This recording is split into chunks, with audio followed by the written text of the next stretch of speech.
There was $234 million in education grants riding on Wisconsin's Race to the Top application. That application fell flat with the U.S. Department of Education.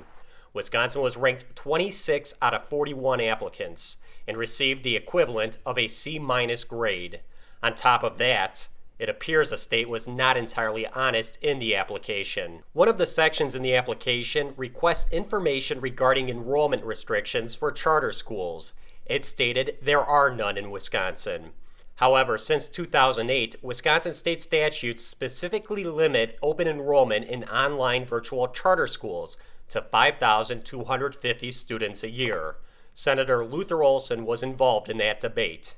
There was a cap on there which I think is relatively ridiculous. We never cap children's ability to go to public schools.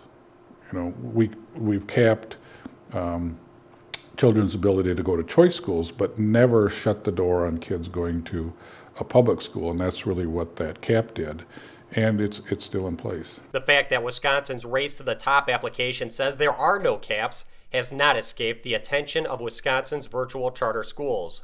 Julie Thompson's daughter attends one of the state's virtual schools. When I first heard that, I thought that must be an April Fool's joke because, I mean, really, the DPI and Governor Doyle fought for this cap. They insisted that it be there. And now on their application for Race to the Top, they're saying it doesn't exist.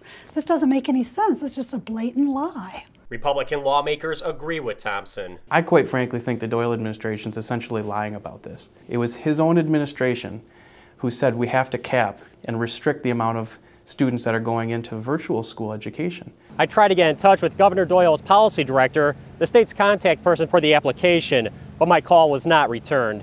Now, I understand what the administration is going to do. They're going to blow this off and going to say, well, the student can go to a certain school district, and if they happen to have a virtual school, this isn't restricting. It's absolute nonsense.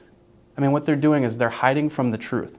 And I can only believe, to connect the dots, that the teachers union is continuing to drive education policy out of the governor's office. Wisconsin will have a chance to compete for a second round of Race to the Top money this summer. Virtual school advocates want to make sure the new application accurately describes the state's restrictions on their schools. Well, ideally, I'd like to see them get rid of the cap. That would be the simplest, easiest way to get rid of this whole problem. But if they continue to lie on their application for Race to the Top funds, and Wisconsin gets Race to the Top funds, then we might have to give them all back because they lied.